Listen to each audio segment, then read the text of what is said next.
สบายดีท่านผู้ชมที่เคารพสบายดีตอนเช้าท่านผู้ชมขอต้อนรับบรรทานเข้าสู่การนำเสนอข่าวเศร้าอารุณใหม่จากห้องข่าวโทรภาพแห่งชาติลาวพวกเขามาพบกันในเช้ามื้อนี้แม่นมื้อวันพฤหัสที่9กรกฎาคม2026และนำเสนอข่าวเศร้าอารุณใหม่ในมื้อนี้โดยข้าพเจ้าสุทธิเกียรติทวีสุขพร้อมด้วยพันงาสุทธิพงศ์สบายดีพันงาเจ้าสบายดีเจ้ามื้อนี้ข่าวเช้ามื้อนี้ก็เช่นเคยท่านผู้ชมเฮามีหลายข่าวที่น่าสนใจมานำเสนอต่อท่านผู้ชมเป็นต้นก็แม่นวาระการดำเนินกองประชุมสมัยวิสามัญเทื่อที่1สภาแห่งชาติสุดที่10ในมื้อนี้วันพฤหัสนี่ที่ว่าดำเนินมาเป็นมื้อที่4และกองประชุมครั้งนี้จะดำเนินไปจนฮอดมื้ออื่นก็คือมื้อวันที่10กรกฎาคมจึงจะสำเร็จลงตลอดวาระของการดำเนินกองประชุมนี้ท่านผู้ชมทางบ้านก็ยังสามารถประกอบส่วนคำคิดคำเห็นเข้ามายังกองประชุมสภาได้ผ่านสายด่วน156เจ้าท่านผู้ชมที่เคารพในเช้ามื้อนี้พวกเขามาติดตาม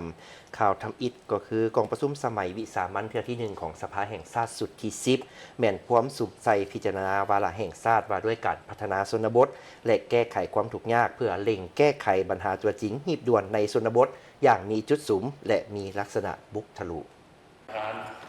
การดำเนินกองประชุมสมัยวิสามัญเทื่อที่1สภาแห่งชาติสุดที่10ในมื้อวันที่8กรกฎาคม2026ภายใต้การเป็นประธานของทานมนไซเหลาโมซุงรองประธานสภาแห่งชาติที่ประชุมได้สุ่มใส่พิจารณาวาระแห่งชาติว่าด้วยการพัฒนาชนบทและแก้ไขความทุกข์ยากซึ่งสมาชิกสภาแห่งชาติหลายท่านได้ให้ทัศนะว่าการพัฒนาชนบทในระยะที่ผ่านมาเห็นว่ายังบ่ทันมีจุดสุมเท่าที่ควรการพัฒนาบางอย่างยังบ่ทันรับประกันคุณภาพเท่าที่ควรการแก้ไขปัญหาชีวิตการเป็นอยู่ของประชาชนยังบ่ทันได้สุ่มใส่อย่างสมเหตุสมผลฉะนั้นเพื่อให้บรรลุเวียกงานบุริมสิทธิ์จำเป็นหีบด่วนและยกเป็นวาระแห่งชาติแต่ปี 2027 ถึง 2030 สมาชิกสภาแห่งชาติหลายท่านได้เสนอให้รัฐบาลสุ่มใส่2เวียกใหญ่คือส่งเสริมให้ประชาชนมีอาชีพที่มั่นคงยืนยงเข้าถึงระบบปกป้องสังคมขั้นพื้นฐานและปรับปรุงเส้นทางสิ่งอำนวยความสะดวกเพื่อรับประกันการดำรงชีวิตการผลิตและการเข้าถึงสาธารณูปโภคอย่างทั่วถึงแล้วข้าพเจ้าอยากเสนอแลกเปลี่ยนว่าอันต้นโตกว่าหมู่เป็นนโยบายของพรรครัฐนโยบายของพรรครัฐเพื่อไปตอบโจทย์ในการแก้ให้ประชาชนนี้พ้นทุกข์นี้อันนั้นก็คือว่านโยบายเพื่อส่งเสริมให้ภาคธุรกิจผู้ประกอบการนี้ได้ไปส่งเสริมสร้างพื้นฐานการผลิตอยู่เขตพื้นที่ชนบทเพื่อให้ประชาชนนี้มีส่วนร่วมเพราะว่าภาคส่วนธุรกิจผู้ประกอบการไปนี่เขาจะเอาทุนเอาเทคนิคเอาตลาดเข้าไปส่งเสริมให้ภาคธุรกิจได้มีการสร้างตั้งของจักรโรงงานอยู่พื้นที่ชนบทและสร้างเวียกเฮ็ดงานทำเสนอปรับปรุงพื้นฐานโครงรางโดยเฉพาะแม่นเส้นทางคมนาคมขวาทางเนาะที่สามารถนำใช้ได้ในทุกฤดู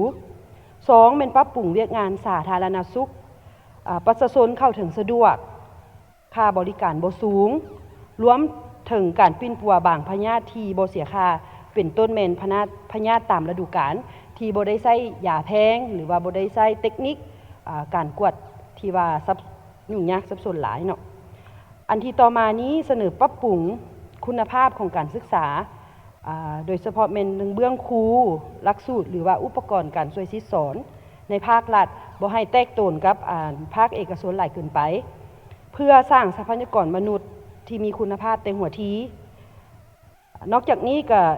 ควรมีนโยบายส่งเสริมผู้ที่มีการเรียนที่ดีหรือว่าผู้ที่ด้อยโอกาสเนาะเพื่อสร้างเป็นระบบนับตั้งแต่การศึกษาขั้นพื้นฐานไปจนถึงการประกอบอาชีพเพื่อหาประกันทางด้านคงประกอบบุคลากรในอนาคตและการป้องกันปัญหาสมองไหลเนาะพร้อมนี้คณะรัฐบาลได้ชี้แจงเพิ่มเติมในเวียกงานจุดสูงที่ได้กำหนดไว้ในวาระแห่งชาติดังกล่าวเป็นต้นการสร้างอาชีพและรายรับพัฒนาโครงสร้างจัดสรรภูมิลำเนาการเพิ่มทวีความเข้มแข็งขั้นรากฐานการระดมทุนฮอนด้านการสร้างและปรับปรุงกลไกการจัดตั้งปฏิบัติให้เป็นระบบครบสุดเข้มงวดสอดคล้องและมีประสิทธิผลสูงสุดเพื่อแก้ไขปัญหาดังกล่าวนี้อยู่ในวาระแห่งชาติฉบับนี้ก็ได้มีการกำหนดทัศนะชี้นำว่าการพัฒนาชนบทแก้ไขความทุกข์ยากจะต้องได้รับประกันในการขุดค้นนำไส้กำลังแห้งสักรวมสอดคล้องกับนโยบายในการสร้างเศรษฐกิจเอกราชเป็นเจ้าตนเองจะต้องได้รับประกันทางด้านความสมดุลระหว่างการพัฒนาเศรษฐกิจกับการพัฒนาสังคมและการปกปักรักษาสิ่งแวดล้อมตามทิศสีเขียวหรือยืนยงหมายความว่าอยู่ในหันมันก็ต้องรับประกันทางด้านเศรษฐกิจสังคมและสิ่งแวดล้อมไปพร้อมๆกันเนาะในการ ปฏิบัติตัวจริงของแขนงการเกษตรกรรมหรือสิ่งแวดล้อมก็ได้เอาใจใส่ในการคุ้มครองและมีมาตรการต่างๆคือในนี้เนาะโดยเฉพาะมันจะต้องได้มีการเสื่อมซึมมาแล้วเนาะแผนพัฒนาแขนงการแห่ธาตุนี่เข้าในการจัดสรรที่ดินแห่งชาตินั้นให้มันติดพันกันนอกจากนั้นก็แม่นเข้มงวดตื้มในการกวดการจัดตั้งปฏิบัติการคุ้มครองสิ่งแวดล้อมรวมทั้งประเมินคืนบรรดาสิ่งแวดล้อมต่างๆที่ว่าได้อนุมัติไปหันเนาะถ้าว่าตัวใดบ่ถูกต้องตามระเบียบการที่ว่าได้พวกเขาก็ต้องได้มีการยกเลิกแจ้งโจทย์ในเวลาแห่งชาติการพัฒนาชนบทและแก้ไขความทุกข์ยากแต่ปี 2027 ถึง 2030 รัฐบาลจะสู่ซนสร้างให้ครอบครัวพ้นทุกข์ให้ได้หลายกว่า 100,000 ครอบครัวในจำนวนครอบครัวทุกข์ยากที่ยังเหลือเกือบ 200,000 ครอบครัวสร้างบ้านพ้นทุกข์ให้ได้หลายกว่า 1,000 บ้านในจำนวนบ้านทุกข์ยากที่ยังเหลือ 2,000 กว่าบ้านสร้างเมืองพ้นทุกข์ให้ได้หลายกว่า25เมืองในจำนวนเมืองทุกข์ยากที่ยังเหลือ 66 เมืองในนั้นจะสร้างบ้านจุดสุมตัวแบบในการแก้ไขความทุกข์ยากให้ได้อย่างน้อยแขวงละ 4-5 บ้าน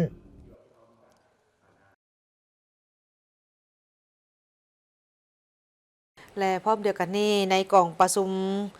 บรรดากระทรวงที่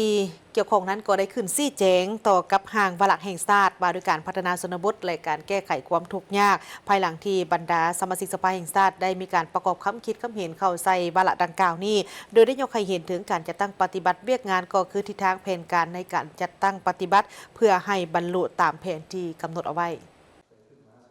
ในตอนบ่ายตามวาระบรรดากระทรวงได้ขึ้นชี้แจงเกี่ยวกับห่างวาระแห่งชาติว่าด้วยการพัฒนาชนบทและทิศทางแผนการจัดตั้งปฏิบัติเวียกงาน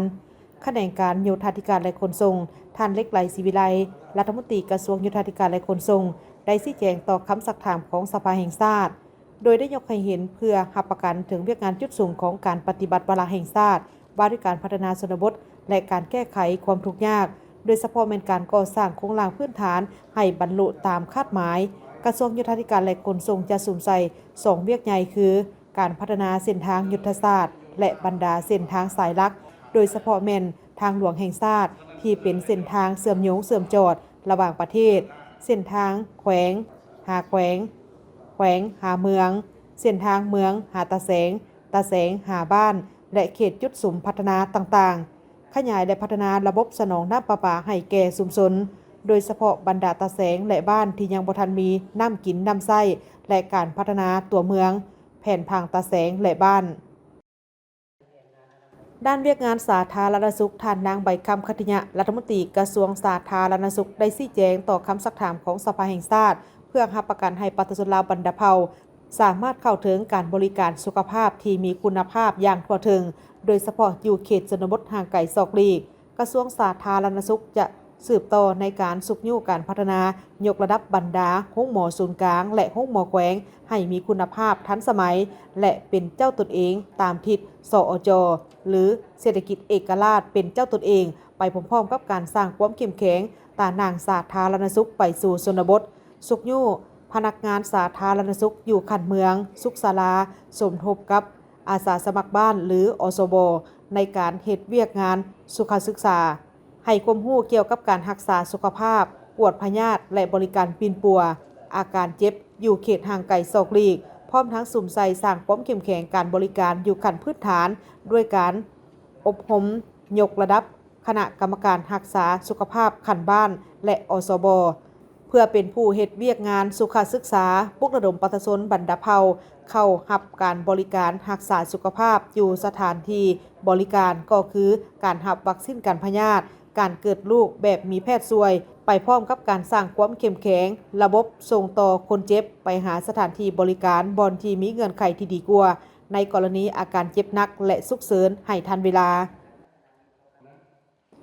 ต่อเวียกงานห่างวาระดังกล่าวและเวียกงานการเงินทานสันติภาพพรหมวิหารรองนายกรัฐมนตรีกระทรวงการเงินก็ได้ชี้แจงเพิ่มเติมต่อคำสักถามของบรรดาสมาชิกสภาแห่งชาติเกี่ยวกับเวียกงานดังกล่าวโดยเฉพาะก็แม่นเงินดัดแก้เงินงบประมาณเข้าใส่แผนวาระแห่งชาติส่วนการแบ่งความรับผิดชอบในการจัดตั้งปฏิบัติวาระแห่งชาติได้แบ่งความรับผิดชอบให้ทุกภาคส่วนเป็นต้นภาครัฐขั้นศูนย์กลางท้องถิ่นบรรดาองค์การจัดตั้งต่างๆทางภายในและต่างประเทศภาคธุรกิจสังคมและประชาชน พื่อยกสูงหน้าที่ความรับผิดชอบต่อกับเวียกงานการพัฒนาชนบทและแก้ไขความทุกข์ยากให้เป็นเวียกงานเร่งด่วนของทุกภาคส่วนทั่วปวงส่วนลาวทั้งชาติให้ได้ประกอบส่วนตามพระบทบาทของตนสำหรับเวียกงานศึกษาธิการและกีฬาท่านทองสลิดปังหนอเมฆรองนายกรัฐมนตรีกระทรวงศึกษาธิการและกีฬาก็ได้ชี้แจงในหลายปัญหาที่สภาแห่งชาติได้ซักถามมีหลายปัญหาต่อโครงเขตศึกษาวิทยาศาสตร์และการกีฬาซึ่งความเห็นดังกล่าวนี้เป็นประโยชน์นำไปค้นคว้าซอกหาทางปรับปรุงเวียกงานศึกษาส่วนหลายแม่นมีความเป็นห่วงเป็นใยต่อกับคุณภาพของการศึกษาของครูอาจารย์และการปะละการเรียนของนักเรียนซึ่งปัญหานั้นแม่นอยู่ในแผนประจำปีและแผนปรับปรุงเคลื่อนไหวแก้ไขแต่ละระยะแล้วพร้อมทางได้ชี้แจงเพิ่มเติมต่อกับการปรับปรุงหลักสูตร 6+3+3 ซึ่งสมาชิกสภาแห่งชาติได้ตั้งปัญหาว่าต้องมีครูต้องมีห้องเรียนหรือต้องแก้ไขการปะละการเรียนก่อนจึงปรับปรุงหลักสูตรย้อนแนวนั้นต้องได้ตัดสินใจในการจัดตั้งปฏิบัติให้เกิดผลแผนการจัดตั้งปฏิบัติหลักสูตรใหม่แม่นจะเริ่มในศกเรียน 2027-2028 โดยเริ่มแต่ป .1 หาป .3 จากนั้นในปี 2028 หาปี 2029 แม่นป .4 หาป .6 และสำหรับในปี 2030 การแก้ไขโรงเรียนที่บ่ได้มาตรฐานย้อนว่ายังมีบางโรงเรียนห้องเรียนยังบ่ได้มาตรฐานหลายแห่งชั้นประถม 1,059 แห่งมัธยม 220 แห่งโดยทางกระทรวงศึกษาธิการและกีฬาจะพร้อมกันร่วมกับสังคมแก้ไขโรงเรียนที่บ่ได้มาตรฐานดังกล่าวให้เป็นรูปธรรมในปี 2030ให้กระทรวงศึกษาธิการกีฬาขึ้นมาชี้แจงท่านผู้ชมในวาระการดำเนินของประชุมท่านนายกรัฐมนตรีก็ได้ชี้แจงต่อสมาชิกสภาแห่งชาติเกี่ยวกับวาระแห่งชาติว่าด้วยการพัฒนาชนบทแก้ไขความทุกข์ยากภายหลังที่คณะรัฐบาลหลายกระทรวงองค์การได้ชี้แจงต่อสภาแห่งชาติเกี่ยวกับวาระแห่งชาติว่าด้วยการพัฒนาชนบทและแก้ไขความทุกข์ยากที่เสนอให้สภารับรองท่านสอนชัยศรีพันดรนายกรัฐมนตรีในนามหัวหน้ารัฐบาลก็ได้มีความเห็นเพิ่มเติมเพื่อชี้แจงต่อสมาชิกสภาแห่งชาติเติมอีกโดยท่านได้กล่าวว่าเพื่อการพัฒนาชนบทและแก้ไขความทุกข์ยากของประชาชนอย่างมีจุดสุ่มรัฐบาลจึงได้ยกเป็นเวียกงานดังกล่าวขึ้นมาเป็นวาระแห่งชาติแม้นการหันเอาแนวทางนโยบายมาตีคำสั่งเกี่ยวกับเวียกงานพัฒนาชนบทและแก้ไขความทุกข์ยากเป็นอันละเอียดโดยการนำใส่ข้อมูลที่มีลักษณะวิทยาศาสตร์มีการยั่งยืนรับรองจากองค์การปกครองท้องถิ่นและศูนย์กลางเป็นเป้าหมายคาดหมายและเวียกจุดสุ่มเพื่อเร่งแก้ไขปัญหาตัวจริงหีบด่วนของชนบทอย่างมีจุดสุ่มและมีลักษณะบุกทะลุเวียกงานจุดสุ่มแม่นจะเล็งสร้างอาชีพและแหล่งรายรับที่มั่นคงพัฒนาพื้นฐานโครงล่างและสิ่งอำนวยความสะดวกอยู่ชนบทสร้างความเข้มแข็งให้ท้องถิ่นและชาวชนบทคนควรระดมทุนเข้าในการพัฒนาชนบทปรับปรุงนิติกรรมและกลไกการเฮ็ดเวียกให้มีประสิทธิผล 3. ส่งเสริมพัฒนาอุตสาหกรรมปรุงแต่งไม้และเครื่องป่าของดง 4. ดำเนินธุรกิจเกี่ยวกับป่าไม้เป็นต้นเป็นการปลูกไม้การปรุงแต่งไม้ปลูกการท่องเที่ยวแบบอนุรักษ์ธรรมชาติการซื้อขายสินเชื่อคาร์บอนเพื่อประกอบส่วนเขาในการปรับปรุงชีวิตการเป็นอยู่ของประชาชนและการพัฒนาเศรษฐกิจสังคมแห่งชาติคือพอเขาเว้าเรื่องวาระแห่งชาตินี่แหละมันก็นอนเกี่ยวกับเรื่องงานที่ดินและป่าไม้เช่นเดียวกันอันที่5มันสุขอยู่และส่งเสริมการจัดสรรภูมิลำเนาอาชีพที่มั่นคงติดพันกับการผลิตสินค้าและสร้างเศรษฐกิจหัวมือแบบต่างๆที่เหมาะสมพร้อมนี้ท่านประธานของประชุมก็ได้สรุปสั่งรวมเกี่ยวกับการพิจารณาห่างวาระแห่งชาติว่าด้วยการพัฒนาชนบทและแก้ไขความทุกข์ยากเป็นต้นด้านโครงห่างของวาระแห่งชาติระยะเวลาการจะตั้งปฏิบัติการกำหนดเนื้อในหาเวียกจุดสุ่มการกำหนดคาดหมายสู่ชนและวิธีการจะตั้งปฏิบัติการมอบให้แต่ละกระทรวงองค์การและท้องถิ่นรวมทั้งการกำหนดงบประมาณเพื่อรับประกันให้การพันขยายวาระแห่งชาติดังกล่าวดำเนินไปอย่างมีวิทยาศาสตร์มีจุดสุ่มภาวะวิสัยและแทดเหมาะกับสภาพความเป็นจริงของท้องถิ่น ในเมื่อวันที่ 8 กรกฎาคม 2026 นี้อยู่ที่ห้องว่าการศูนย์กลางภาคได้มีพิธีประกาศการจัดตั้งพร้อมทั้งเสื่อมซึมนิติกรรมสำคัญของภาครัฐภายในห้องว่าการศูนย์กลางภาคโดยภายใต้การเป็นประธานของทานเพชรพรหมพิพักษ์กรรมการกรมการเมืองศูนย์กลางภาคในพิธีบรรดาผู้เข้าร่วมได้พร้อมกันรับฟังการผ่านมติตกลงของคณะเลขาธิการศูนย์กลางภาคว่าด้วยการแต่งตั้งรองหัวหน้าห้องว่าการศูนย์กลางภาคคณะเลขาธิการศูนย์กลางภาคและได้มีการตกลงแต่งตั้งสหายสมเพชรเพ็งพระจันทร์เป็นหัวหน้าเป็นห้องหัวหน้าห้องว่าการศูนย์กลางภาคและได้มีการตกลงโดยข้อตกลงของทางหัวหน้าห้องว่าการศูนย์กลางภาคว่าด้วยการแต่งตั้งตำแหน่งบริหารให้แก่รัฐกรห้องว่าการศูนย์กลางภาคหัวหน้าห้องว่าการศูนย์กลางภาคได้ตกลงแต่งตั้งจำนวน3ท่านคือดังนี้ท่านคำลาไซสมบัติหัวหน้าแผนกขึ้นเป็นรองหัวหน้ากรมและท่านนางพันโนลาวงปัญญาหัวหน้าแผนกขึ้นเป็นรองหัวหน้ากรมคนขั้วสังรวมท่านนางศรีสมัยน้ำแกนเท่าหัวหน้าแผนกขึ้นเป็นรองหัวหน้ากรมคนขั้วสังรวมจากนั้นท่านภาคำอินแสงกรรมการศูนย์กลางภาครองหัวหน้าห้องว่าการศูนย์กลางภาคก็ได้ขึ้นผ่านบทสรุปการก่อสร้างหน่วยภาคปลอดภัยเข้มแข็งนักแน่นและทิศทางแผนการประจำปี 2026 ทั่วองค์คณะภาคห้องว่าการสำนักทั่วองค์คณะภาคห้องว่าการศูนย์กลางภาคโดยมีหน่วยภาคทั้งหมดแม่น12หน่วยภาคในนี้1หน่วยภาคแม่นเป็นหน่วยภาคสร้างขึ้นใหม่ก็คือหน่วยภาคห้องการปฏิรูปรัฐวิสาหกิจโดยมี11หน่วยภาคแม่นได้สำเร็จการผ่านการก่อสร้างหน่วยภาคปลอดภัยเข้มแข็งและนักแน่นในปี 2025 ในโอกาสดังกล่าวนี้ท่านเพชรพรหมพิพักษ์ก็ได้โอ้ล้มและก็ได้เรียกร้องให้เอาใจใส่อย่างตั้งหน้าในการเพิ่มทวีเวียกเฮ็ดโดยเฉพาะก็เป็นการเพิ่มทวีการเฮ็ดเวียกงานการเมืองแนวคิดอยู่ในหน่วยให้มีความนักแน่นและสร้างความเป็นเอกภาพกันภายในให้มีความเข้มแข็งสืบต่อในการเสริมขยายมูลเสื้อมีความสามัคคีเป็นปึกแผ่นบนพื้นฐานแนวทางนโยบายของพรรคและสิ่งที่สำคัญที่ขาดบ่ได้นั่นก็แม่นเวียกงานติดตามกฎกาต้องได้เฮ็ดเป็นระบบและเฮ็ดเป็นปกติเพิ่มทวีปรับปรุงกงจักการจะตั้งให้มีความนักแน่นเข้มแข็งปรับปรุงยกระดับสมาชิกพรรคพนักงานให้ได้รับประกันทางด้านปริมาณและคุณภาพถือเอาในการยกสูงคุณภาพในการนำพาหอบด้านเป็นหน้าที่ยุทธศาสตร์ทางด้านการจัดตั้งและแม่นหน้าที่ความรับผิดชอบโดยกงของทั้งแต่ละคณะพรรคในแต่ละขั้นสมาชิกพรรคทุกสหายพนักงานทุกคนต้องเพิ่มทวีในการยกสูงระดับความรู้ความสามารถทางด้านทฤษฎีมาร์กเลนินด้านวิชาเฉพาะในทุกๆด้านให้แก่สมาชิกพรรคพนักงานให้สูงขึ้นเรื่อยๆในการเฮ็ดให้สำเร็จหน้าที่การเมืองตามพระบทบาทที่พรรคได้มอบหมายให้หัวหน้าคณะพัวพันต่างประเทศศูนย์กลางพรรคประชาชนปฏิวัติลาวได้พบปะกับหัวหน้าคณะพัวพันต่างประเทศศูนย์กลางพรรคคอมมิวนิสต์กุยบาในวันที่ 7 กรกฎาคม 2026 สหายบุญเรือพันธ์ดานุวงศ์กรรมการศูนย์กลางพรรคหัวหน้าคณะพัวพันต่างประเทศศูนย์กลางพรรคประชาชนปฏิวัติลาวได้พบปะผ่านรูปแบบวิดีโอทางไกลกับสหายเอมิเรโอราเมลโลซาดากาเซียกรรมการศูนย์กลางพรรคหัวหน้าคณะพัวพันต่างประเทศศูนย์กลางพรรคคอมมิวนิสต์กุยบาในโอกาสดังกล่าวสหายบุญเรือพันธ์ดานุวงศ์ได้แสดงความปิติยินดีเป็นอย่างยิ่งที่ได้มีโอกาสพบปะผ่านวิดีโอทางไกลกับสหายเอมิเรโอรัตเมลโ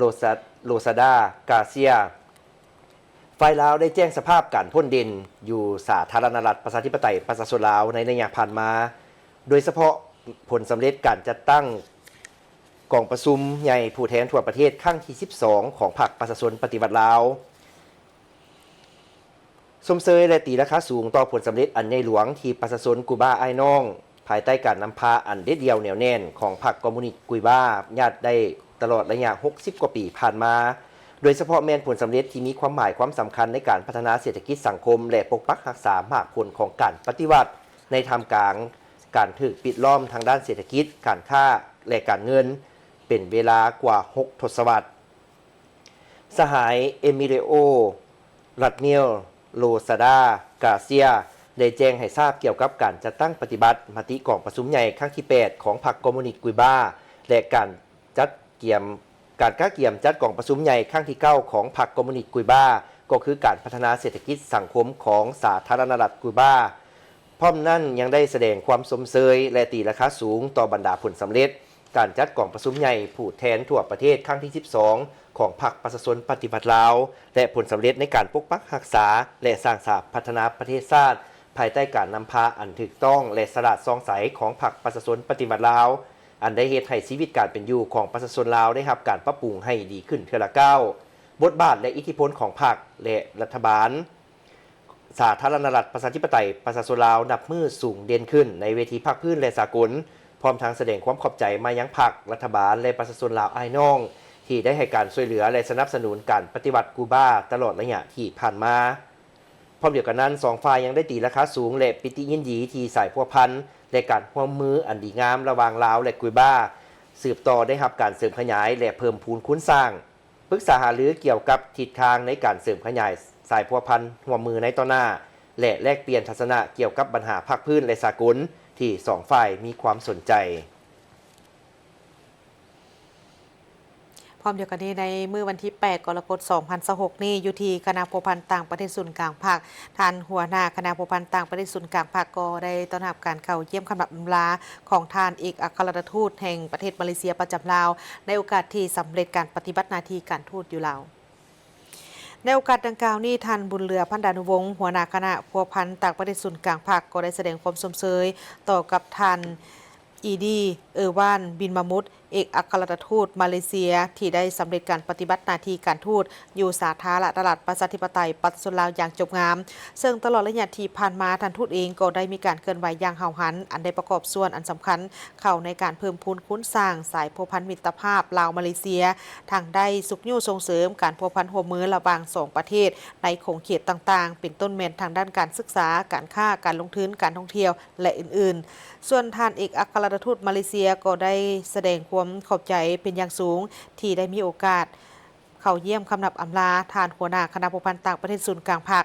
ตีราคาสูงต่อกับการพัวพันหัวมือระหว่าง2ประเทศมาเลเซียลาวในระยะที่ผ่านมาก็คือปัจจุบันแสดงความขอบใจต่อพรรครัฐบาลสาธารณรัฐประชาธิปไตยประชาชนลาวก็คือคณะพัวพันต่างประเทศศูนย์กลางภาคที่ย้ำใดก็ให้การสนับสนุนช่วยเหลือสถานทูตมาโดยตลอดเฮ็ดให้สถานทูตสำเร็จหน้าที่อันสำคัญทุกอย่างที่ประเทศชาติมอบหมายให้พร้อมทั้งยืนยันว่าภายหลังที่กลับคืนประเทศแล้วบ่ว่าจะอยู่ในฐานะใดก็ตามตนเองก็จะสืบต่อในการประกอบส่วนเข้าในการเสริมขยายสายพัวพันมิตรภาพและการร่วมมือที่ดีระหว่างมาเลเซียลาวให้นับมือนับแตกดอกออกผลยิ่งขึ้นและในวันเดียวกันวันที่ 8 กรกฎาคม 2026 ที่นครหลวงเวียงจันทร์ได้มีการจัดกองประชุมถอดถอนบทเรียนการจัดตั้งปฏิบัติเวียกงานสื่อสารและดมซุมซนให้วัคซีนกันพยาธิโปลิโอประจำปี 2025-2026 กองประชุมดังกล่าวได้จัดขึ้นภายใต้การเป็นประธานร่วมของท่านดร.วรรณไซซาตระกูลรองรัฐมนตรีกระทรวงสาธารณสุขและท่านบิลล่าโอเรงเซฟดูรานีผู้ต่างหน้าองค์การยูนิเซฟประจำลาวในกองประชุมดร.วรรณไซซาตระกูลได้มีคำเห็นว่ากองประชุมครั้งนี้แม่นได้ทบทวนคืนเกี่ยวกับการโฆษณาระดมชุมชนการมีส่วนร่วมของชุมชนการได้รับข้อมูลของชุมชนบทบาทหน้าที่ของผู้นำชุมชนการจัดตั้งบ้านสหพันธ์แม่หญิงสาวหนุ่มแนวร้าวสร้างชาติอาสาสมัครและผู้ทรงคุณวุฒิในขั้นชุมชนแต่ละภาคส่วนที่กล่าวมานั้นจะต้องเฮ็ดอย่างแดในชุมชนของตนนอกจากนั้นก็ถอดถอนบทเรียนในการเข้าถึงเด็กที่พลาดโอกาสครัวเฮือนที่เคลื่อนย้ายกลุ่มชนเผ่าและกลุ่มปฏิเสธวัคซีนของบางกลุ่มทบทวนคืนเกี่ยวกับคุณภาพและความจะแจ้งของข้อความสำคัญของการโฆษณาและการระดมชุมชนรวมทั้งการนำใส่โปสเตอร์วิทยุโทรโข่งสื่อสังคมออนไลน์และทักษะการสื่อสารต่างๆรวมทั้งจะพัฒนารูปแบบใหม่หรือนวัตกรรมอันใหม่และทันสมัยเพื่อให้ข้อมูลข่าวสารได้เข้าถึงกลุ่มเป้าหมายโดยไวและมีคุณภาพทั้งนี้ก็เพื่อเป็นการเพิ่มอัตราปกคุมวัคซีนกันพยาธิโดยเฉพาะแม่นพยาธิโปลิโอและพยาธิหมักแดงทั้งกระทรวงสาธารณสุขก็คือศูนย์สุขภาพแม่และเด็กร่วมกับคู่ร่วมพัฒนาก็ได้จัดตั้งปฏิบัติขบวนการหยอดวัคซีนกันพยาธิโปลิโอและวัคซีนกันพยาธิหมักแดงใหญ่หมักแดงน้อยเพิ่มให้กลุ่มเด็กอายุรุ่ม5 ปีในขอบเขตทั่วประเทศเพื่อรับประกันให้เด็กน้อยในกลุ่มเป้าหมายทุกคนทั้งในตัวเมืองและชนบทได้รับวัคซีนทุกทั่วหน้า โดยบ่ให้มีเด็กคนใดพลาดโอกาสในขบวนการให้วัคซีนในครั้งนี้คณะบริหารงานพรรคคณะกรรมการส่งเสริมและคุ้มครองการลงทุนได้มีการจัดตั้งพิธีเสื่อมซึมและผันขยายมติกองประชุมใหญ่ผู้แทนทั่วประเทศครั้งที่ 12 ของพรรคประชาชนปฏิบัติลาวกองประชุมได้รับเกียรติเป็นประธานโดยสหายนางพรวรรณอุทวงศ์เลขาคณะบริหารงานพรรคคณะกรรมการส่งเสริมและคุ้มครองการลงทุนโดยมีสหายคณะบริหารงานพรรคคณะหน่วยพรรคพร้อมด้วยสมาชิกพรรคพนักงานเข้าร่วมจุดประสงค์ก็เพื่อให้สมาชิกพรรคพนักงานราชการได้รับรู้และเข้าใจอย่างลึกซึ้งซึ่งเป็นเอกภาพกันต่อกับเนื้อในมติกองประชุมใหญ่ผู้แทนทั่วประเทศครั้งที่ 12 ของพรรคประชาชนปฏิบัติลาวและแผนพัฒนาเศรษฐกิจสังคมแห่งชาติครั้งที่ 10ในโอกาสดังกล่าวนี้สหายนางพรวรรณอุทวงศ์ก็ได้เน้นหนักให้สมาชิกพรรคพนักงานแต่ละขั้นจงสืบต่อในการยึดมั่นอุดมการณ์ของพรรคเป็นเอกภาพต่อกับแนวทางนโยบายการเปลี่ยนแปลงใหม่ของพรรคเคียงคู่กับการเด็ดเดียวแก้ไขการเสื่อมถอยทางด้านแนวคิดกุนธาตุการเมืองคุณสมบัติศีลธรรมปฏิบัติและเพิ่มทวีความสามัคคีเป็นเอกภาพภายในให้นักแน่นยิ่งขึ้นพร้อมทางได้ยกให้สูงให้เห็นถึงความรับผิดชอบในการจัดตั้งปฏิบัติพลบทบาทในการเคลื่อนไหวเวียกงานวิสาเฉพาะปิ่นอ้อมให้สอดคล้องกับแผนพัฒนาเศรษฐกิจสังคมแห่งชาติครั้งที่ 10และมติกองประชุมใหญ่ของพรรคประชาชนปฏิบัติลาวครั้งที่ 12เพื่อหันเข้าสู่คุณภาพตามทิศยืนยงและสีเขียวสามารถประกอบส่วนอย่างตั้งหน้าเข้าในการพัฒนาเศรษฐกิจสังคมเอาใจใส่ในการปรับปรุงกลไกแบบแผนวิธีเวียกยกสูงเวียกงานก่อสร้างรากฐานการเมืองการคุ้มครองบริหารท้องถิ่นให้เข้มแข็งยกสูงเวียกงานการกวดกาภาครัฐเป็นเจ้าการในการสุกยุ่นติดตามกวดกาการจัดตั้งปฏิบัติระเบียบพรรคมติคำสั่งของศูนย์กลางพรรคกฎหมายพลบทบาทและการเคลื่อนไหวเวียกงานวิสาเฉพาะแต่ละของเขตเวียกงานหาประกันให้มีความโปร่งใสลึบล่างทุกพฤติกรรมที่เป็นการสอดลาดบังหลวงด้วยการสกัดกั้นและมีการกวดกาเวียกงานต้านการสอดลาดบังหลวงอย่างเป็นปกติสหพันธ์นักรบเก่าแห่งชาติได้จัดพิธีรับฟังปาฐกถาวันเกิดประธานสุพรรณวงศ์ครบรอบ117 ปีวันเซ็นสนธิสัญญามิตรภาพลาวเวียดนามครบรอบ49 ปีและวันสร้างตั้งสายพัวพันการทูตลาวเวียดนามครบรอบ64 ปีพิธีดังกล่าวได้จัดขึ้นในตอนเช้าของมื้อวานนี้วันที่ 8 กรกฎาคม 2026 ที่สหพันธ์นักรบเก่าแห่งชาติโดยการเป็นประธานของพลโทศาสตราจารย์ปริญญาเอกวงศ์คำพรหมกรรองประธานสหพันธ์นักรบเก่าแห่งชาติมีบรรดาคณะพรรคสมาชิกพรรคพนักงานราชการเข้าร่วมในพิธีดังกล่าวพลโทศาสตราจารย์ปริญญาเอกวงศ์คำพรหมกรได้กล่าวถึงประวัติมูลเสื้อของประธานสุพรรณวงศ์เพิ่นแม่นนักปัญญาชนผู้ยิ่งใหญ่เป็นผู้นำที่ดีเด่นและเป็นวีรบุรุษของชาติลาวตลอดชีวิตได้อุทิศความรู้ความสามารถหัวคิดประดิษฐ์สร้างของตนเพื่อไสชนะของภารกิจปฏิบัติเพิ่นเป็นนักรบปฏิบัติผู้หักชาติหุ้นทำอิฐที่ย้ำใดก็ต่อสู้เพื่ออุดมการณ์ปฏิบัติอันสูงส่งเพื่อความเป็นเอกราชความวัฒนถาวรของประเทศชาติทุกระยะของการปฏิบัติประธานสุพรรณวงศ์แม่นผู้หนึ่งในบรรดาการนำสูงสุดได้สุ่มสติปัญญาและเหือแหงของตนเพื่อชี้นำพาขบวนการปฏิบัติลาวเป็นบุคคลสำคัญในการเต้าโฮมความสามัคคีทั่วปวงชนทั้งชาติตีต้านทุกกลอุบายของศัตรูญาติเอาไสชนะอันยิ่งใหญ่มาให้แก่ประเทศแม่นการนำผู้หนึ่งที่มีบทบาทพ้นเด่นในภารกิจปฏิบัติปลดปล่อยชาติและสร้างสาพัฒนาประเทศชาติเป็นผู้นำที่มีความตื่นตัวเสียสละผลประโยชน์ส่วนตัวเพื่อผลประโยชน์ส่วนรวมของประเทศชาติและประชาชนบรรดาเผ่าทั้งเป็นแกนสารและใจกลางเต้าโฮมความสามัคคีประชาชนบรรดาเผ่าบรรดาสั้นคนศาสนาและเพศใบเข้าในแนวโฮมปลดปล่อยชาติและสร้างสาพัฒนาประเทศชาติทั้งได้อุทิศสติปัญญาหัวคิดประดิษฐ์สร้างและกำลังวังชาของตนเพื่อภารกิจปฏิบัติแต่ต้นตลอดปลายประธานสุพรรณวงศ์เป็นแว่นแยงอันใส่แจ้งแห่งมานะจิตปฏิบัติอย่างสุดกกสุดปลายบ่ว่าแต่สมัยสงครามก็คือยามสันติภาพชื่อเสียงผลงานและคุณงามความดีของเพิ่นได้จารึกไว้ในประวัติศาสตร์ของชาติลาวและยืนยงอยู่ในภารกิจปฏิบัติของชาวลาวตลอดไปพลโทศาสตราจารย์ปริญญาเอกวงศ์คำพรหมกรยังได้กล่าวถึงความหมายความสำคัญของสายพัวพันมิตรภาพความสามัคคีแบบพิเศษและการหัวมือรอบด้านลาวเวียดนาม วันเซ็นสนธิสัญญามิตรภาพลาวเวียดนามครบรอบ 49 ปี และวันสร้างตั้งสายพันธ์การทูตลาวเวียดนามครบรอบ 64 ปี เพื่อให้ทุกคนได้เข้าใจและเพื่อเพิ่มพูนคูณสร้างสายพันธ์มิตรภาพความสามัคคีพิเศษและการร่วมมือรอบด้านระหว่างลาวและเวียดนามให้นับมือเจริญงอกงามขึ้นเรื่อยๆ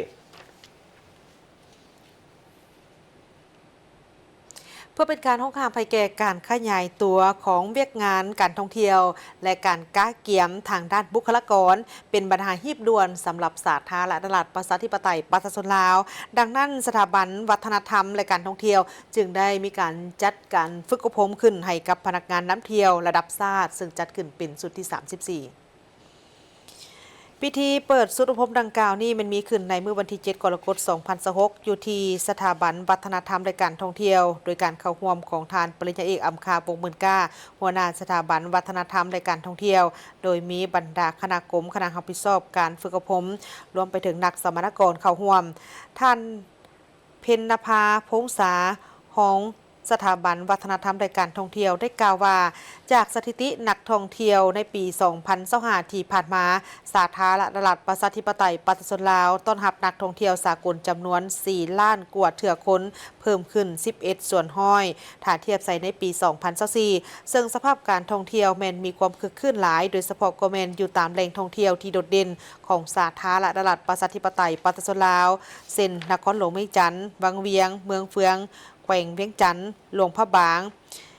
จำปาสักดังนั้นสถาบันวัฒนธรรมและการท่องเที่ยวจึงได้มีการจัดการฝึกอบรมพนักงานน้ำเที่ยวในแต่ละปีถ้าเทียบใส่จำนวนนักท่องเที่ยวที่เพิ่มขึ้นในแต่ละปีแล้วจึงเฮ็ดให้มีความต้องการทางด้านพนักงานน้ำเที่ยวที่เพิ่มขึ้นเช่นเดียวกันพร้อมเดียวกันนี้พนักงานน้ำเที่ยวเก่าจำนวนหนึ่งก็ได้หันไปเฮ็ดอาชีพใหม่จำนวนหนึ่งก็รับแขกน้อยลงเฮ็ดให้มีความต้องการทางด้านพนักงานน้ำเที่ยวไปเคียงคู่กันนั่นในขณะเดียวกันก็ยังมีความขาดแคลนด้านพนักงานน้ำเที่ยวในภาษาเฉพาะนักท่องเที่ยวประเทศที่เข้ามาท่องเที่ยวหลายเช่นประเทศจีนเกาหลีเวียดนามเยอรมันฝรั่งสเปนและอื่นๆการฝึกอบรมในครั้งนี้มันจะใช้เวลาอยู่55 วันซึ่งประกอบมี22วิชาเรียนมีการบรรยายพิเศษจาก3กรมท่องเที่ยวเช่นกรมพัฒนาการท่องเที่ยวกรมคุ้มครองการท่องเที่ยวและส่งเสริมการตลาดท่องเที่ยวและมีการบรรยายพิเศษเกี่ยวกับพฤติกรรมการบริการนักท่องเที่ยวจีนจากวิทยาลัยเจียงซู่สาธารณรัฐประชาชนจีนที่มี MOU ในการเรียนซึ่งจะมีหลายวิชาเรียนที่เป็นหลักซึ่งจะมีทั้งภาคทฤษฎีและก็ภาคปฏิบัติตัวจริงไปพร้อมๆกันท่านปริญญาเอกอำคาวงศ์หมื่นก้าได้กล่าวว่าการฝึกอบรมในครั้งนี้ก็เพื่อเป็นการรองรับให้แก่การขยายตัวของวิการการท่องเที่ยวการก้าวเกี่ยมทางด้านบุคลากรแม่นปัญหาที่ด่วนสำหรับสาธารณรัฐประชาธิปไตยประชาชนลาวเนื่องจากว่าปัจจุบันนี้พวกเขากำลังเผชิญกับปัญหาการขาดแคลนแรงงานที่มีสีมือเพื่อรองรับการบริการบ่ว่าจะเป็นสถานที่พักแรมร้านอาหารโดยเฉพาะก็แม่นพนักงานน้ำเที่ยวการจัดตั้งฝึกอบรมในครั้งนี้ก็แม่นเพื่อเป็นการแนะนำในการสร้างบุคลากรในแขนงการท่องเที่ยวให้รับประกันทางด้านปริมาณและคุณภาพเพื่อรองรับการบริการให้แก่นักท่องเที่ยวที่มาเยี่ยมยามประเทศเฮาให้ได้รับแต่ประสบการณ์ที่ดีและมีความประทับใจมาแล้วอยากมาอีกไปเบิ่งที่พิธีสรุปซกเฮียน 2025-2026 ของโรงเรียนเลี้ยงเด็กอนุบาลและประถมสมบูรณ์หรือไสโรงเรียนเลี้ยงเด็กอนุบาลและประถมสมบูรณ์หรือไสได้มีการจัดพิธีสรุปซกเฮียน 2025-2026 พร้อมทั้งมอบใบยั่งยืนจบสั้นอนุบาล 3 และใบประกาศนียบัตรสั้นประถมป .5 ได้จัดขึ้นในวันที่ 8 กรกฎาคม 2026 ที่โรงเรียนลือไซบ้านนาแคเมืองไซธานีนครหลวงเวียงจันทร์ในโอกาสดังกล่าวนี้ทานนางสุสดีลือไซประธานโรงเรียนลือไซสาขาหนึ่งได้เห็นผู้ว่าโรงเรียนลือไซแม่นสร้างตั้งขึ้นในวันที่29 สิงหาคม 2024และเปิดรับนักเรียนในซกเรียน 2024-2025 โดยได้นำใส่โครงการหลักสูตรของกระทรวงศึกษาธิการและกีฬาสำหรับซกเรียน 2025-2026 นั้นทางโรงเรียนแม่นมีครู9คนมีเอื้อยเลี้ยงเด็กอ่อน10คนเป็นหญิง5คนเอื้อยเลี้ยงเด็กใหญ่11คนเป็นหญิง4คนนักเรียนอนุบาลจากอนุบาล1หา3มี37คนเป็นหญิง16คนนักเรียนชั้นประถมนับแต่ชั้นป .1 ถึงป .5 มี38คนเป็นหญิง15คน สิ่งได้ประเภทที่1สั้นป .1 มี2คนประเภทที่2มี2คนและประเภทที่3มี5คนสั้นป .2 ประเภทที่1มี2คนประเภทที่2มี2คนและประเภทที่3มี3คนสำหรับสั้นป .3 ท่านผู้ชมประเภทที่1แม่นมี2คนประเภทที่2 2คนและประเภทที่3มี1คนส่วนสั้นป .4 สิ่งได้ประเภทที่1มี2คนประเภทที่2 2คนขออภัยประเภทที่2 4คนและประเภทที่3มี4คนส่วนสั้นป .5 สามารถสอบเสียงได้สมบูรณ์แม่นห้อยส่วนห้อยนอกจากนี้ในพิธียังได้มีการมอบรับใบย่องย้อขันหงเฮียนให้ครูผู้ที่มีผลงานสอนดีสอนเก่งและนักเรียนผู้ที่มีผลงานเฮียนดีเฮียนเก่งมอบใบยั่งยืนให้นักเรียนจบสั้นอนุบาล3และทั้งสาขา1และสาขา2จำนวน16คนและมอบใบประกาศนียบัตรให้แก่นักเรียนจบสั้นประถมป .5ท่านผู้ชมที่เคารพตลอดระยะ76 ปีที่ผ่านมาสื่อมวลชนลาวแม่นมีบทบาทสำคัญในการโฆษณาเผยแพร่แนวทางนโยบายของภาครัฐให้สังคมได้รับรู้ในหลายด้านโดยเฉพาะก็แม่นทางด้านการพัฒนาเศรษฐกิจสังคมและก็เป็นผู้ที่ส่องแสงสะท้อนให้เห็นถึงความเป็นจริงของสภาพการต่างๆที่เกิดขึ้นอยู่ทางภายในและต่างประเทศท่านผู้วงศ์พมีสิทธิ์ประธานส่วนบรรดาเผ่าบ้านด่านสีเมืองนาไซทองนครหลวงในจันทร์ได้กล่าวว่าตลอดระยะ76 ปีผ่านมาสื่อมวลชนลาวได้เติบใหญ่ขยายตัวและเคลื่อนไหวภายใต้การนำพาชี้นำของพรรคประชาชนปฏิวัติลาวอย่างใกล้ชิดและได้ตั้งหน้าเฮ็ดลักแรงในการเป็นขั้วต่อระหว่างพรรครัฐกับประชาชนบ่ว่าจะเป็นสื่อโทรภาพแห่งชาติลาววิทยุโทรโขงหนังสือพิมพ์และสื่อออนไลน์ต่างๆก็ได้สูมทุกสติปัญญาและเหือแหงเพื่อสนองข้อมูลข่าวสารที่ว่องไวชัดเจนมีสาระประโยชน์และทันเหตุการณ์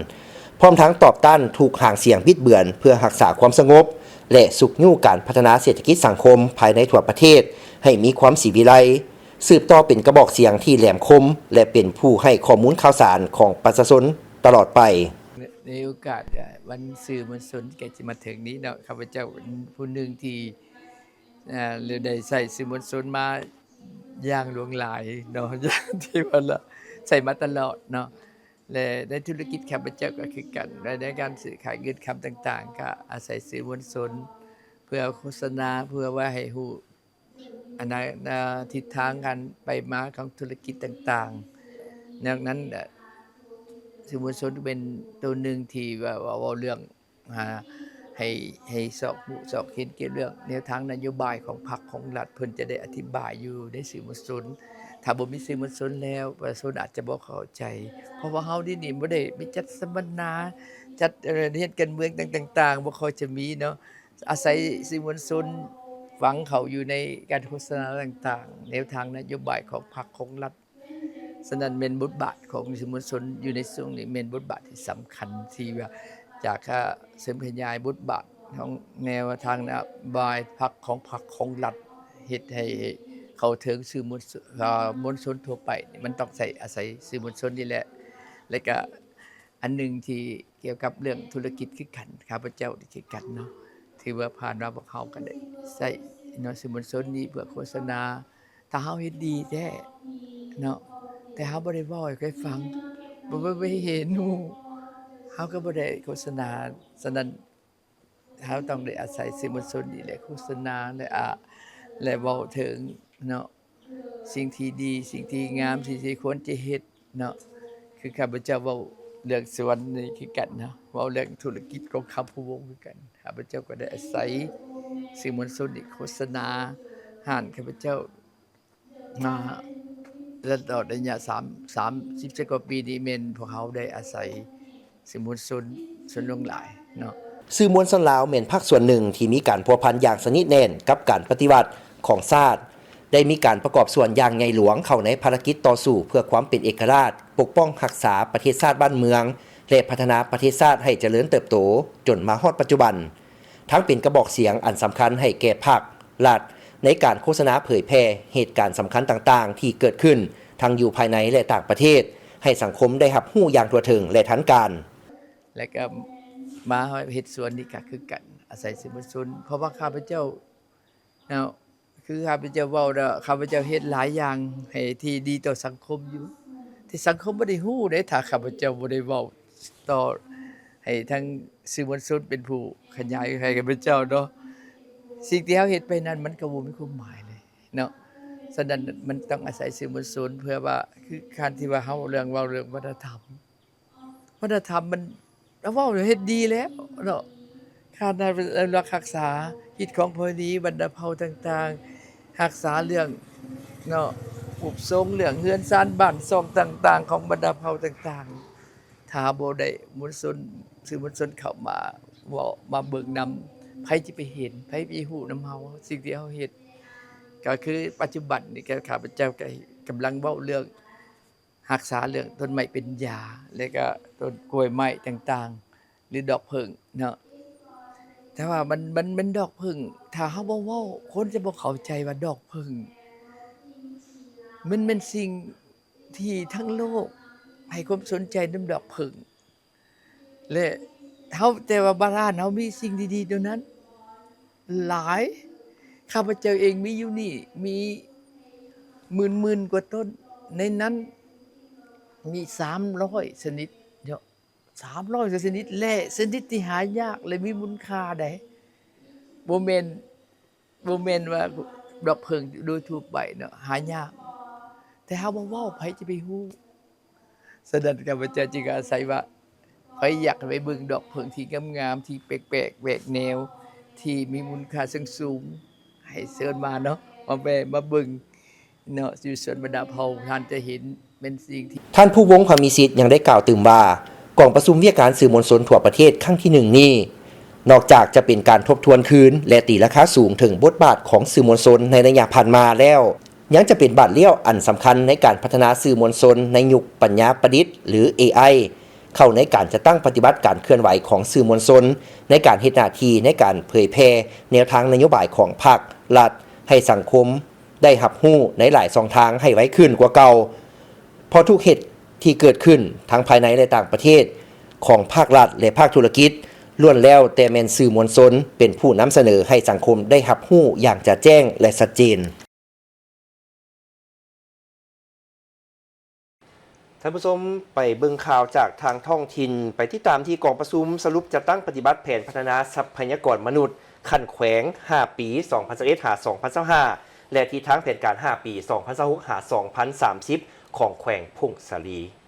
ในระยะ5ปีผ่านมาการนำภาครัฐแต่ละคันได้เอาใจใส่บำรุงยกระดับก่อสร้างพนักงานให้เติบใหญ่ขยายตัวทางด้านปริมาณและคุณภาพรับประกันทางด้านโครงประกอบสร้างพนักงานให้มีลักษณะสืบทอดต่อเนื่องสามารถตอบสนองความต้องการของภารกิจปกปักรักษาและสร้างสรรค์พัฒนาประเทศชาติเป็นต้นได้รับการบรรจุซับซ้อนและ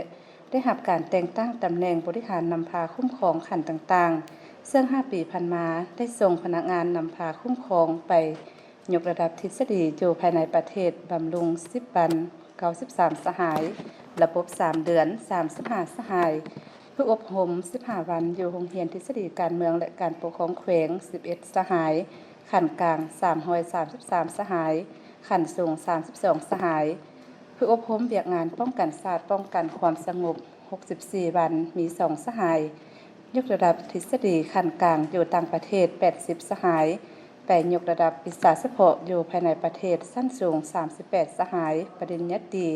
18สหายปริญญาโท26สหายอยู่ต่างประเทศ24สหายปริญญาโท12สหายบำรุงภาษาเวียดนาม9เดือน75สหายบำรุงภาษาอังกฤษ2ทานผู้อบรมหัวข้อเฉพาะอยู่สสเวียดนาม13ทานผู้อบรมหัวข้อเฉพาะอยู่สปจีน11ทานมฮอดปี2025ทั่วแขวงมีโรงเรียน640แห่ง 2,738 ห้องครูสอน 2,477 คนมีนักเรียน 43,923 คนก่อสร้างทรัพยากรมนุษย์ในสายอาชีวศึกษาส่งเสริมสุขภาพและพลานามัยสมบูรณ์พัฒนาฝีมือแรงงานภายในแขวง 7,644 คนพร้อมทั้งอนุรักษ์และส่งเสริมคุณค่าด้านวัฒนธรรมสำหรับทิศทางแผนการ5ปีต่อหน้าแม่นพัฒนาทรัพยากรมนุษย์ให้เป็นกำลังการผลิตต้นตอที่สามารถตอบสนองต่อการพัฒนาเศรษฐกิจสังคมอย่างยืนยง ตามทิศทางเป็นอุตสาหกรรมและทันสมัย สามารถเชื่อมโยงและแข่งขันกับภาคพื้นและสากลใดทางปริมาณและคุณภาพเฮ็ดให้ประชาชนสามารถเข้าถึงการบริการทางสังคมอย่างทั่วถึงและยกระดับชีวิตการเป็นอยู่ให้ดีขึ้นจากนั้นในกองประชุมได้ผ่านข้อตกลงของคณะกรรมการปกครองแขวงว่าด้วยการแต่งตั้งคณะกรรมการชี้นำขันแขวงและกองเลขาช่วยเวียกพัฒนาทรัพยากรมนุษย์ของแขวงพุ่งสาลีพร้อมนั้นผู้เข้าร่วมกองประชุมได้ประกอบความคิดความเห็นและรับรองเอาบทสรุปแผนพัฒนาทรัพยากรมนุษย์ขันแขวง5 ปี 2011-2025 และบางทิศทางแผนการ5 ปี 2016-2030 ท่านประธานคณะกรรมการปกครองแขวงขมวนได้ลงไปติดตามเบิงประตูปิดเปิดน้ำขัวห้วยปากสีมังโดยได้พร้อมกันเน้นใส่ในการแก้ไขผลกระทบอย่างรีบด่วนการลงติดตามในครั้งนี้สะท้อนให้เห็นถึงความห่วงใยและการเอาใจใส่อย่างใกล้ชิดของการนำแขวงต่อสภาพการน้ำที่ยังคงเป็นปัญหาและอุปสรรคในปัจจุบันโดยเฉพาะปัญหาประตูปิดเปิดน้ำปากห้วยสีมังที่ยังติดขัดและบ่สามารถนำใช้งานได้ซึ่งได้กลายเป็นปัจจัยสำคัญที่ส่งผลต่อการระบายน้ำสาเหตุดังกล่าวประกอบกับสภาพฝนที่ตกหนักติดต่อกันหลายวันได้เฮ็ดให้น้ำฝนจากหลายพื้นที่ไหลลงสู่ห้วยสีมังแต่บ่สามารถระบายออกสู่แม่น้ำคลองใดตามปกติส่งผลให้ระดับน้ำเพิ่มสูงขึ้นอย่างไววาและมีแนวโน้มเพิ่มขึ้นอย่างต่อเนื่องถึงแม้นว่าปัจจุบันยังบ่มีรายงานว่าพื้นที่การผลิตหรือเหือนซ่านของประชาชนได้รับผลกระทบหายแห้งจากน้ำท่วมในเขตดังกล่าวแต่หากสภาพฝนยังสืบต่อตกก็มีความเสี่ยงสูงที่อาจจะเกิดสภาพน้ำท่วมเป็นวงกว้างหากบ่มีการแก้ไขปัญหาอย่างทันการซึ่งท่านประธานคณะกรรมการปกครองแขวงก็ได้ชี้นำให้แผนกโยธาธิการและขนส่งแขวงสมทบกับบริษัทผู้รับเหมาก่อสร้างเล็งซอกหาวิธีการแก้ไขโดยไวในโอกาสเดียวกันนี้ท่านประธานคณะกรรมการปกครองแขวงขมวนยังได้ติดตามสภาพน้ำบริเวณเหนือประตูน้ำพร้อมทั้งกวดกาความคืบหน้าของโครงการก่อสร้างป้องกันตาฝั่งเจือนเขตแคมแม่น้ำของเพื่อประเมินสภาพพื้นที่และซอกหาแนวทางรับมือกับสถานการณ์อย่างรอบด้านเพื่อลดพรผลกระทบต่อชีวิตและทรัพย์สินของประชาชนให้ท่วงทันดังนั้นจึงเรียกร้องมายังพ่อแม่ประชาชนภายในเขตดังกล่าวให้ติดตามสภาพน้ำอย่างใกล้ชิดและขนเครื่องไว้ที่สูงเนื่องจากสภาพฝนยังสืบต่อตกพร้อมติดตามการแจ้งการรายงานสภาพอากาศในแต่ละวันจากอุตุนิยมและอุทกศาสตร์จากสื่อทางการท่านผู้ชมที่เคารพมาขอเชิญชวนทานเข้าร่วมงานวางแสดงสินค้าลาวเวียดนาม 2016 หรือเวียดลาวเอ็กซ์โป 2016 ที่ศูนย์การค้าลาวไอเทคซึ่งในปีนี้แมนเพิ่นจะได้จัดให้มีความยิ่งใหญ่เนาะโดยเฉพาะก็คือจะมีการวางแสดงสินค้าอุปโภคบริโภคผลิตภัณฑ์ทางการเกษตรสัตว์น้ำอาหารวัสดุก่อสร้างและผลิตภัณฑ์ที่มีสีไม้ลายมือภายในงานพร้อมนั้นก็จะมีการแสดงศิลปะที่เป็นเอกลักษณ์โดดเด่นของทั้งสองชาติลาวและเวียดนามในทุกค่ำคืนซึ่งงานวางแสดงสินค้ามันจะเริ่มตั้งแต่วันที่9ถึงวันที่20กรกฎาคม 2016แต่การแสดงนั้นมันจะเริ่มแต่ค่ำคืนของวันที่16หา20กรกฎาคม 2016กิจกรรมในครั้งนี้มันจัดขึ้นโดยกรมการค้าต่างประเทศกระทรวงอุตสาหกรรมและการค้าของสปป.ลาวใจสมทบกับกรมส่งเสริมการค้ากระทรวงอุตสาหกรรมและการค้าแห่งประเทศเวียดนามท่านผู้ชม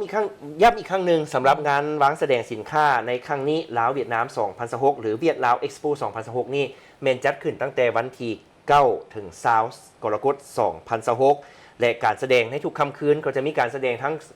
ศิลปะที่เป็นเอกลักษณ์ของลาวและเวียดนามซึ่งจะเริ่มตั้งแต่วันที่16หา20กรกฎาคม 2016 นี่เชิญชวนบรรดาท่านใดที่มีความสนใจก็สามารถไปเที่ยวชมได้อยู่ศูนย์การค้าลาวไอเทคเริ่มแต่เวลา 10 โมงเช้าถึง21 โมงแรงท่านใดที่ว่ามีความสนใจไปร่วมงานดังกล่าวนี้ได้เริ่มเปิดงานมาตั้งแต่วันที่16ไปจนถึงวันที่20เจ้า ก็พาลูกพาหลานไปในมือพักพรก็สามารถไปเยี่ยมชมงานของเพิ่นได้ซึ่ง เจ้า ปีนี้ก็จะมีหลากหลายสินค้าที่มาจากลาวและเวียดนามให้บรรดาท่านได้เลือกซื้อได้มาฮอดนี้ข่าวเช้าอรุณอมฤยของพวกเขาก็ได้หมดเวลาลงแล้วขอบใจทุกท่านที่ได้ให้เกียรติติดตามรับชมโฆษกทั้งสองพร้อมโดยทีมงานข่าวขอลาท่านผู้ชมไปด้วยเวลาเพียงเท่านี้และพบกันใหม่ในข่าวภาคต่อไปสบายดี สบายดี